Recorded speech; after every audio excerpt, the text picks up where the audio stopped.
Hey everybody, I just clocked off.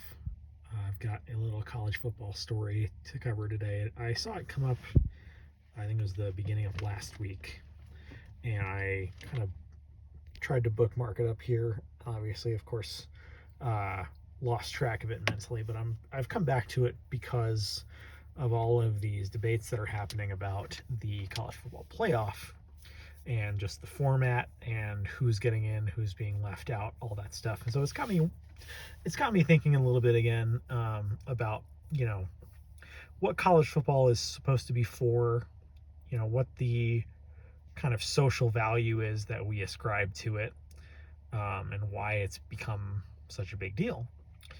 And I think this story that I'm going to cover really kind of puts a nice little bow around that and really encapsulates how I feel about the situation. The story has to do with the University of Colorado athletics department, which is estimating that by the end of their fiscal year, which is at the end of June, they are going to run a $27 million deficit. Um, if you look at the breakdown of that $27 million deficit, Deion Sanders just got a big contract extension, got a big raise. I think he was in the mid fives, and now he just signed a 5-year deal. It's $10 million annually, so nearly doubled his salary. Let's call it $4.5 million that's added every year to the budget. The university also listed a new budget item this year, which is NIL. They have that estimated at 20.5 million, which is the technical max that they can pay out. So, I mean, that's an estimate, right? Like, they're probably not going to. I would be really surprised if they paid out $20.5 million. But let's say they did. I think it's pretty safe to assume that most of that money is going to football players. And then obviously you have Deion's raise of, again, let's call it $4.5 million. So let's say to be on the more conservative end, let's say 16.5 million of that 20.5 goes to the football team. That's a total of 21 million. That's obviously about 3/4 of the deficit that the athletic department is looking at.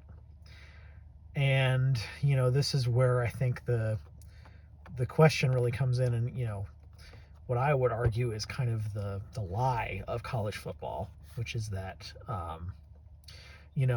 for a long time we were told, oh, it's about getting the kids in an education, and then everybody kind of stopped believing that, and then everybody kind of agreed that, okay, college football and college basketball, we're gonna kind of look the other way about the players getting paid under the table by boosters and local businesses and that sort of thing, because those are the big sports and they kind of cross subsidize all the other sports. They cross subsidize specifically the Title IX sports, the women's sports, and all of the kind of obscure sports programs that schools cover. So that was kind of the justification for a few years there.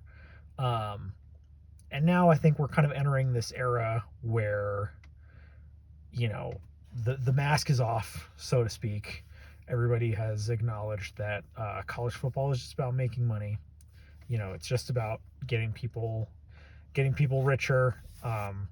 It is an entertainment product. It's really become divorced from the whole college experience in terms of academia and supporting student life and all that sort of thing.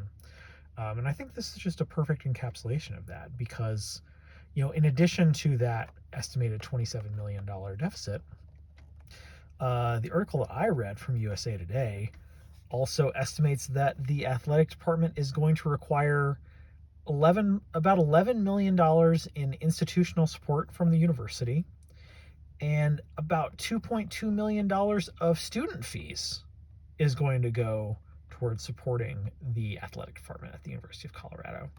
And CU is a good school. It's in a really, really nice town. It's got decent sports. Like the basketball teams on both men's and women's are pretty good. But the football team, which as I kind of laid out before, I would say is accounting for the vast majority of this deficit, they just went 3-9. The stadium was sold out every game pretty much those first couple of years when Dion first got there and when Shedeur was there, when Travis Hunter was there. Not anymore. People aren't going to games there, and the team's no good. So it just, it strains credulity to try and explain this. I mean, it's just like there's just no justification for this on any level at all. So I don't know. The Colorado athletic director announced that he's stepping down at the end of the year. This is not the first year, admittedly, that Colorado has had financial problems. But there was a lot of hope that, bringing in Dion was going to be a big boost to the school. And they made money last year, but that's all gone. $27 million is a huge deficit for a university athletic department. And again, I just think this shows that, the value proposition of college sports is way off. I think I don't know. I think that this is, I'm sure that there are plenty of schools out there that are making a lot of money off of their athletics department. There are a lot of well-run athletic departments all around the country, but this is one of the most public, most well-known ones, especially, and has one of the most well-known college coaches, and they are flushing money down the toilet. And if you're a student or if you're a taxpayer, in Colorado or just in the country, that's your money. So I don't see it. So I think something's got to change here. It's just very disappointing. That's all there is to it. That's all I can really say.